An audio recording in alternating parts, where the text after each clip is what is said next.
Bienvenida nuevamente a nuestro primer invitado, agradeciéndole su valioso tiempo porque se conecta desde Florida para conversar con esta audiencia. El doctor es panameño, pero se encuentra trabajando allá y qué bueno compartir con un panameño que nos cuente de sus experiencias en esta dinámica que nos ha tocado aprender, doctor. Todos los días surge un elemento nuevo alrededor de lo que es la COVID-19.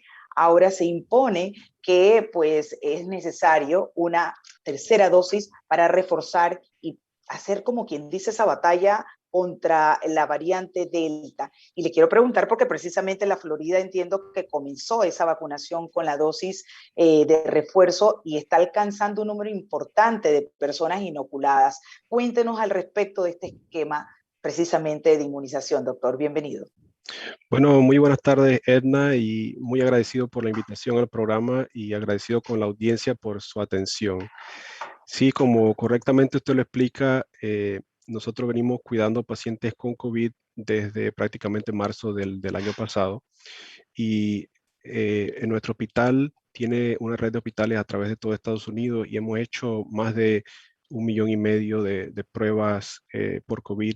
Hemos tenido más de 100,000 pacientes positivos dentro de todos nuestros hospitales y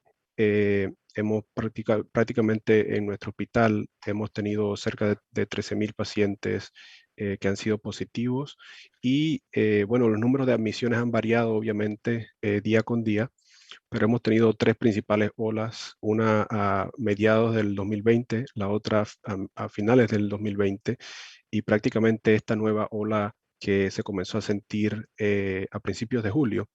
Esta nueva ola prácticamente ha sido completamente por la variante Delta del el SARS-CoV-2.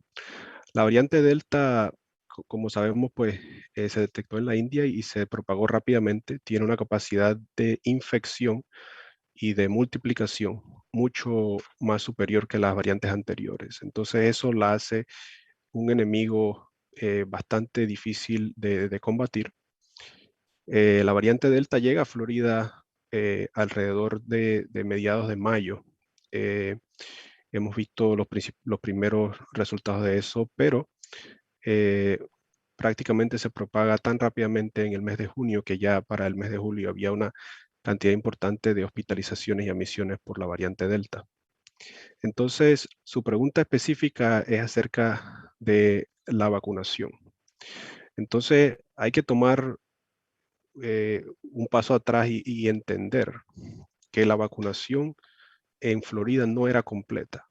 La vacunación en Florida estaba a cerca de un 50%, un 48% a finales de junio. Eso significa que no se había alcanzado lo que se quería, que era la inmunidad de rebaño. Se analiza que se necesitaba por lo menos un 70% y quizás con esta variante Delta, para poder realmente pararla, se necesitaría más bien un 80% de la población que esté inmune, ya sea por infección o por vacunación. Entonces, su pregunta específica es acerca de la necesidad que ha surgido de dar una tercera dosis. Entonces, yo voy a ser bien específico. En nuestro hospital, por ejemplo, se han visto un número de alrededor de un 20 a 30% de casos positivos, ¿verdad? En pacientes que ya tenían la vacunación completa.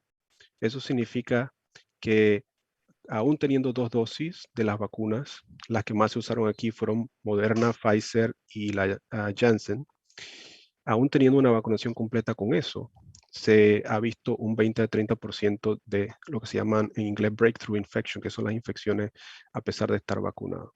Eso no significa, ¿verdad?, que todos esos pacientes se admitieron. Más bien, solamente entre un 10 y 20%, cerca de un 10%, es lo que se ha visto en términos de admisiones al hospital derivadas de pacientes que tenían las dos dosis completas de la vacunación. Entonces, en mi caso específico como intensivista, los pacientes que llegan a intensivo es aún mucho menor. Los pacientes con vacunación que terminan en el intensivo, estamos hablando de un porcentaje bajo, de un 5% o menos.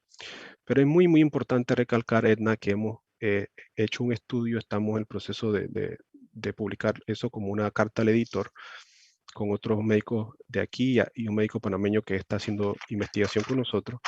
En ese estudio lo que hemos encontrado también es que la mayoría de esos pacientes que tuvieron la infección por la variante Delta y requirieron hospitalización, en su mayoría eran pacientes que tenían un estado de inmunosupresión. ¿Qué queremos decir con Claro, eso?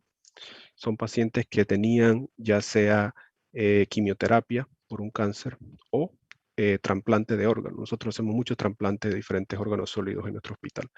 Así que la aprobación que ha dado la FDA principalmente para la tercera dosis es acertada en tanto que se recomienda para pacientes inmunocomprometidos, porque esos son los pacientes, como le digo, que quizás no montan una respuesta tan importante y pueden necesitar la tercera dosis. Ese es lo que yo le puedo decir de una forma más concreta. Ahora, existen conversaciones de que se está empujando a la FDA para que apruebe pues, una tercera dosis o un booster luego de 8 meses para el resto de la población. Entonces hay una diferencia sutil entre la tercera dosis que se está ofreciendo actualmente a los pacientes inmunocomprometidos, porque es más o menos es la misma vacuna.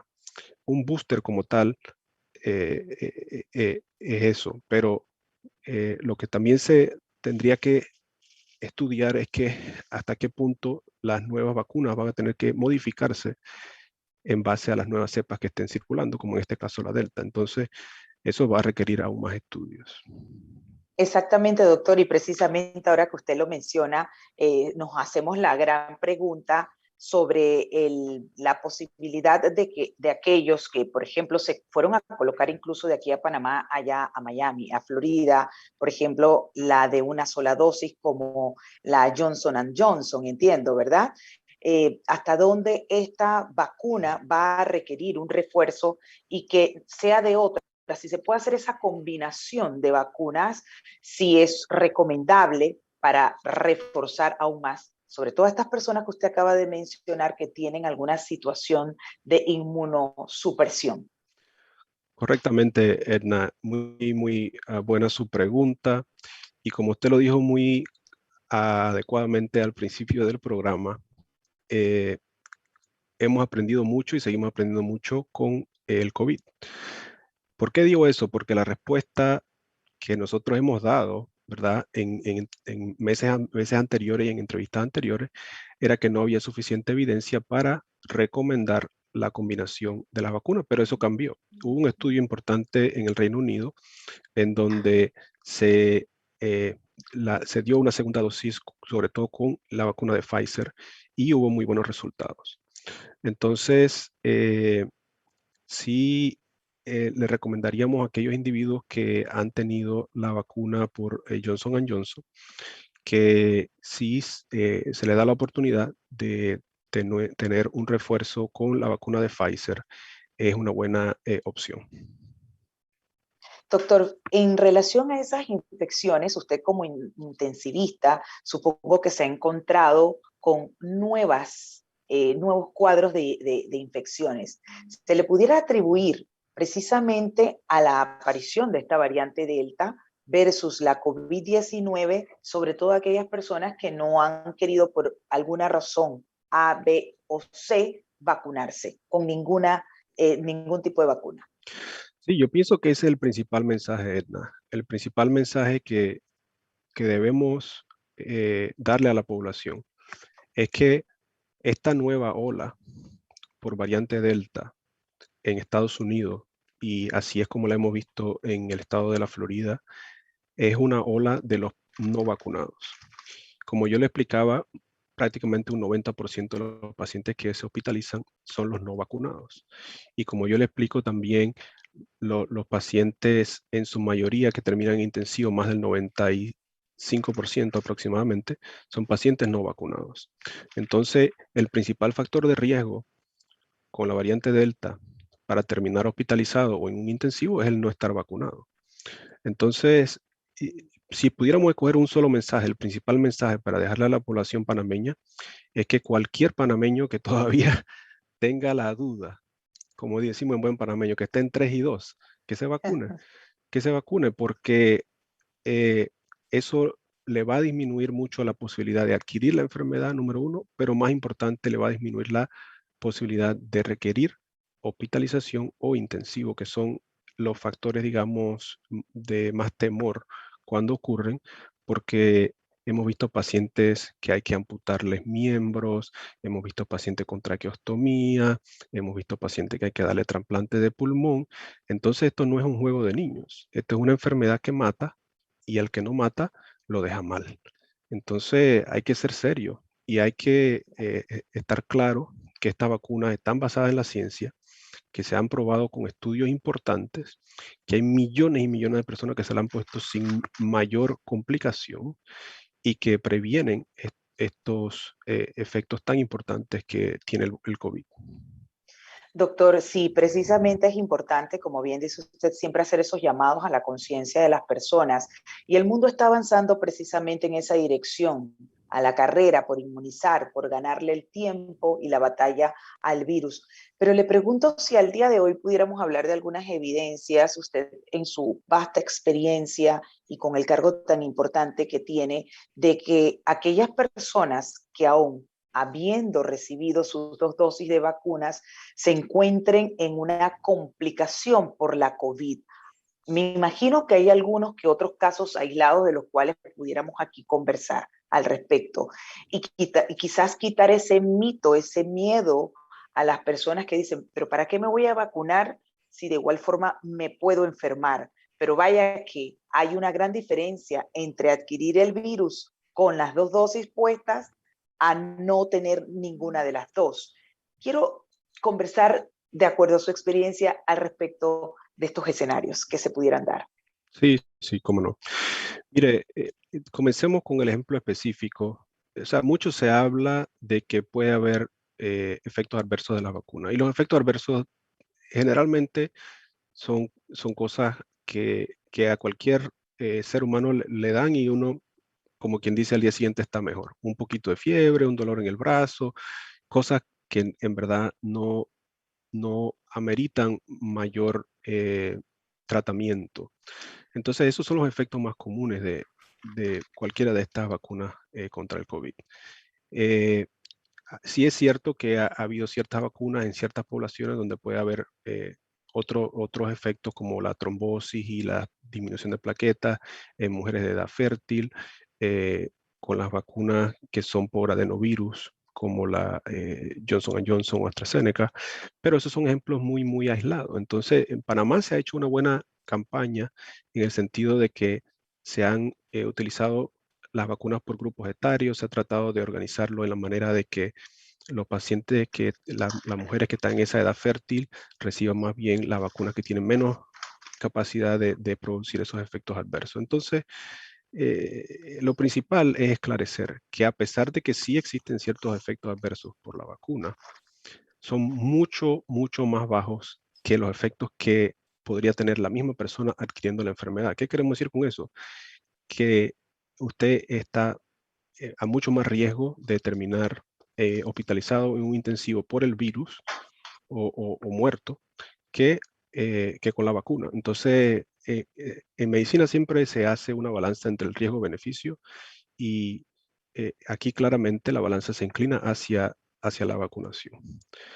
La segunda parte de su pregunta, Edna, es acerca de los pacientes que ya han estado vacunados y se admiten al hospital.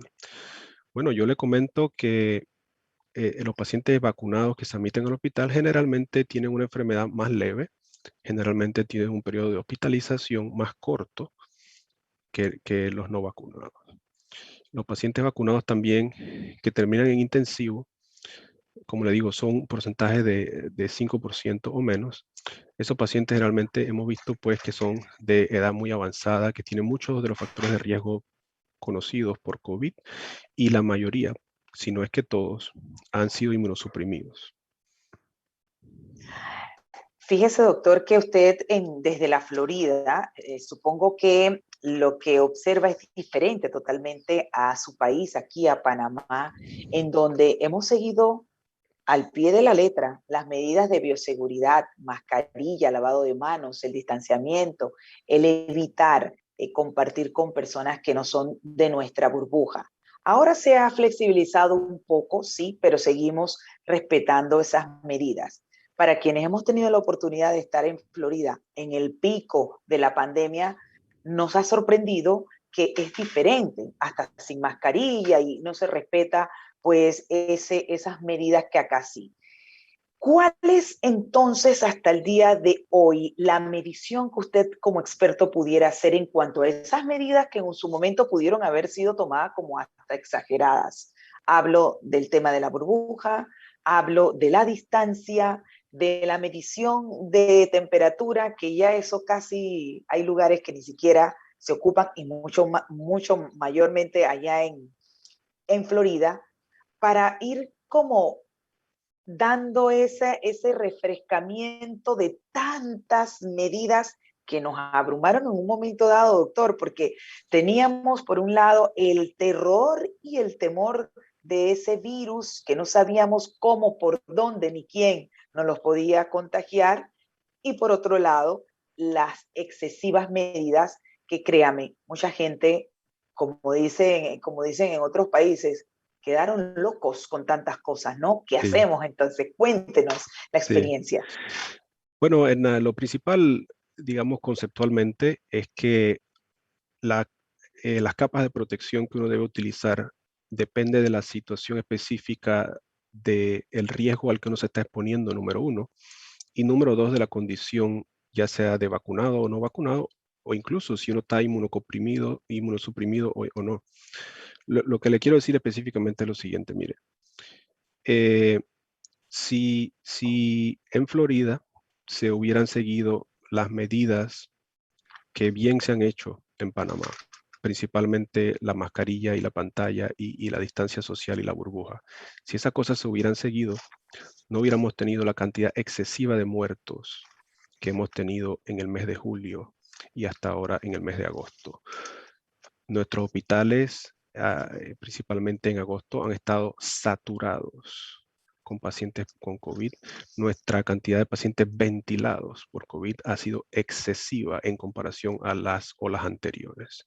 Eso, como le repito, no hubiera pasado si la gente hubiera seguido las medidas básicas de las que hemos Claro. estado hablando. Ahora, yo estuve en Panamá, digamos, a final de mayo y, y aún al ir a Panamá, yo seguí esas medidas en el avión y las seguí en Panamá porque uno no sabe las cepas que están circulando y que van a venir. Entonces siempre hay que estar un poco atento cuando uno se está saliendo de las áreas donde uno generalmente está y ver qué cepas están circulando. Le digo de la misma manera que la única forma de parar esta ola y ha comenzado a frenar un poco, es que la gente volvió a tomar conciencia acá y han vuelto, perdón, a ponerse No su se preocupe, mascarilla. ese es el Spanglish que se Sí, le enreda a uno. han vuelto a ponerse su mascarilla y a usar un poco de distancia social. Pero igual otras situaciones de riesgo, por ejemplo, yo no me monto un avión sin una N95 porque es una gran exposición por un largo plazo en un lugar cerrado con aire recirculado. Claro. Cuando yo estoy en el hospital, que estoy intubando pacientes con COVID, estoy viendo pacientes con COVID, obviamente con la N95 y las capas de protección. Entonces, nuevamente, es ser inteligente, ¿verdad?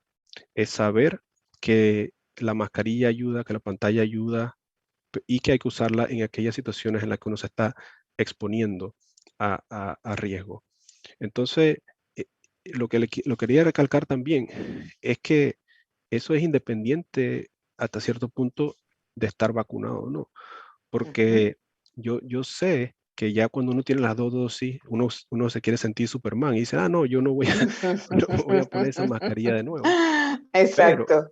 pero hay que estar consciente, como yo le expliqué, que la variante Delta es diferente, que es mucho más Pero, agresiva. exacto, pero doctor, ¿alguna proyección, y con esto vamos concluyendo, de no sé, la luz al final del camino de cuándo podemos ir dejando la mascarilla para ciertas áreas y lugares? Se lo pregunto, doctor, porque vaya que es incómodo hacer ejercicio, por ejemplo, con mascarilla. Vaya que hay ciertos lugares, incluso lo que usted menciona, el avión, cuando Sí, son largas horas de viaje, doctor, uno la verdad que no sabe ni qué hacer, porque imagínense con mascarilla tantas horas en un lugar cerrado como precisamente usted indica el avión. sí. Y reitero, Eh, los ejercicios que uno se pregunta, ¿cuándo vamos a poder dejar la mascarilla? sí, ¿Alguna visión al respecto? sí, cómo no, eso siempre lo estamos pensando, tanto de forma personal como profesional, pero mire, lo principal es lo siguiente. eh, las situaciones de riesgo son muy diferentes, por ejemplo, en espacios abiertos, ¿verdad? O sea que si usted va a hacer ejercicio como caminata o bicicleta y tal, pues obviamente no necesita la mascarilla. Si usted está haciendo aeróbico en un cuarto cerrado con ventilación recirculada y otra gente, bueno, ahí sí hay que ponerse la mascarilla. Entonces, de nuevo, hay que ser inteligente dependiendo de la situación en la que uno está. Esa es la primera parte. La segunda parte es que yo sigo siendo positivo al pensar que hay luz al final del túnel. ¿Cuál es esa luz? Bueno, sinceramente, incluso con la variante Delta, hemos prácticamente, no hemos visto ningún caso en nuestro hospital de reinfección. O sea, que pacientes que ya lo han tenido generalmente no han requerido hospitalizarse o regresar con una reinfección. Entonces, hay una serie de gente en Panamá y en muchos lados que ya pues, le ha dado COVID. Esa gente tiene una buena inmunidad. El segundo paso es la vacunación. Entonces, la vacunación, como yo le digo, de forma general, incluso solamente con 2 dosis, tiene una muy buena eh, eh, penetración de prevenir estos efectos. Y les soy bien puntual, mire, mucha gente se le olvida que esos estudios que se hicieron con esas vacunas, los resultados fueron tan excelentes porque en ese momento todavía se estaban usando, ¿verdad? La mascarilla y la distancia. Entonces, es claro que si esas cosas se dejan de un lado, la efectividad disminuye un poco. Pero a lo que quiero llegar es lo siguiente, con la combinación de las personas recuperadas y las personas que han completado sus 2 dosis de la vacuna y en ciertos casos una tercera, ¿verdad? Con esa combinación se puede llegar a lo que se anhela, que es la inmunidad comunitaria o la inmunidad de rebaño. Entonces, la pregunta que usted me quiere hacer entonces, ¿cuándo va a pasar eso? Bueno, yo quisiera tener una Una bolita de varita cristal mágica, para exacto. decirle, pero no podemos llegar a saber porque eso va a variar un poco también dependiendo de qué país, en qué provincia. Por ejemplo, hemos visto en la provincia de Panamá hay muchos más recuperados.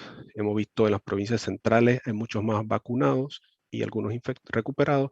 Entonces va a variar un poco dependiendo de cada ambiente, ¿verdad? ¿Cuándo es que se puede un poco liberar las medidas de seguridad?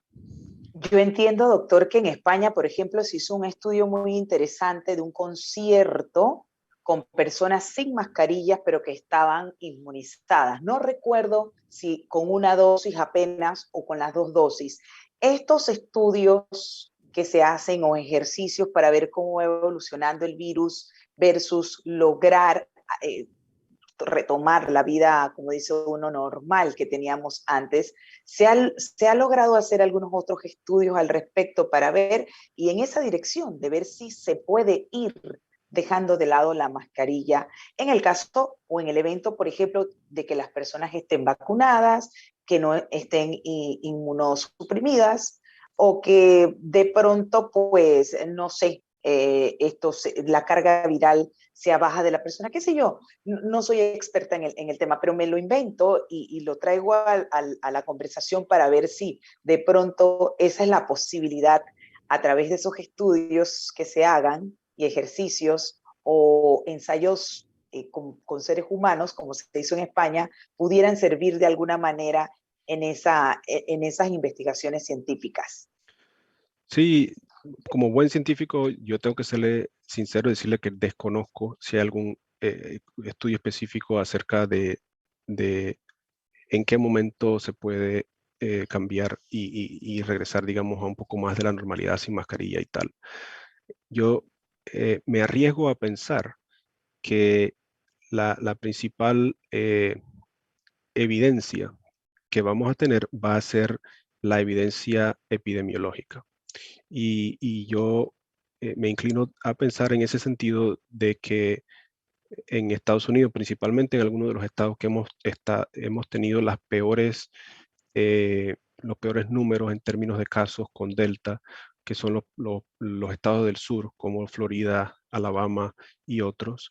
Yo me arriesgo a pensar que es en esos estados y desde el punto de vista epidemiológico que se va a poder ver un poco más si ya podemos, digamos, irnos olvidando de la mascarilla. Pero le soy sincero también, en este momento, en mi hospital hay 80 y tantos pacientes hospitalizados con COVID. En mi intensivo hay entre 25 y 30 pacientes con COVID el día de hoy. El COVID está aquí. Este no es el momento de quitarse la mascarilla. Excelente.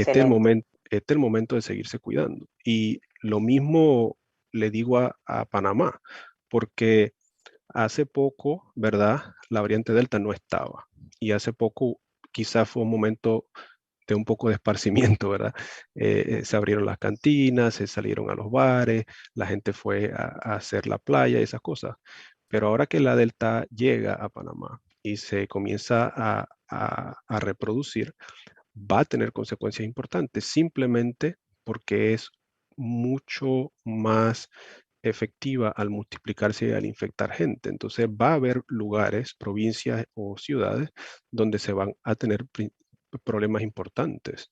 Ese va a ser el momento de redoblar la guardia, de seguirse cuidando. Obviamente cuando la vacunación mejore y cuando la cantidad de recuperados alcance cierto nivel, entonces epidemiológicamente se va a lograr bajar entonces un poco las medidas. ¿Qué le queremos decir con eso al panameño?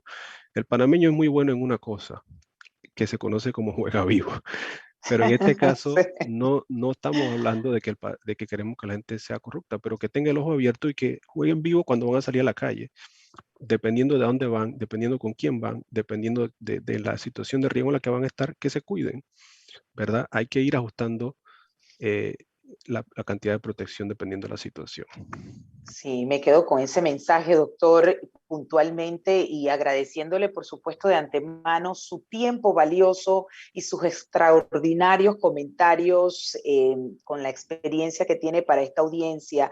Antes de despedirlo, doctor, quiero aclarar, usted está en Jacksonville, Florida. Sí, estamos en Jacksonville. Yo trabajo para la Sí, Clínica Mayo en Jacksonville, Florida. sí, un breve comentario, porque las redes realmente se han hecho eco de la lamentable situación de la mujer que muere a manos de los talibanes. Breve comentario al respecto, doctor, y con eso lo despido. Hombre, eh, quisiéramos ponernos filosóficos, Edna, porque, porque Sí, sinceramente lo que nos une a nosotros como raza, ¿verdad?, humana, es la capacidad de perdonar, la capacidad de amar y la capacidad de trascender lo material. Entonces, si uno se pone a pensar de que asimismo como hay movimientos antivacunas, asimismo hay movimientos religiosos, asimismo hay grupos en las redes sociales que se polarizan. Esos grupos no trascienden, se quedan encerrados viendo el mundo por un pequeño hueco y no ven todo lo demás que tiene el mundo para ofrecer. Entonces vamos a ponernos filosóficos, vamos a decir que hay que ver el mundo con los ojos abiertos completamente, hay que trascender, hay que perdonar y hay que ir más allá de esas religiones, hay que ir más allá de esos grupos que quieren oprimir a otros. Y con eso yo pienso que se evitan los problemas de la gente que no se quiere vacunar o los problemas más serios como una dama, ¿verdad? Que lo único que necesita es respeto, que la traten de esa manera. Así que eso es lo que yo le diría. quiero agradecerle de verdad desde Panamá, doctor, aquí su tierra que lo abraza y lo extraña, al doctor Pablo Moreno Franco, intensivista panameño, director de cuidados intensivos y además de la clínica, director de Mayo Clinic en Florida, por su tiempo valioso, doctor. Nuevamente, muy agradecidos, muy amable y que tenga una muy buena tarde. Nos volveremos a ver aquí virtualmente. Muchas Gracias. gracias. Saludos. Saludos, un abrazo a la distancia. 3:42.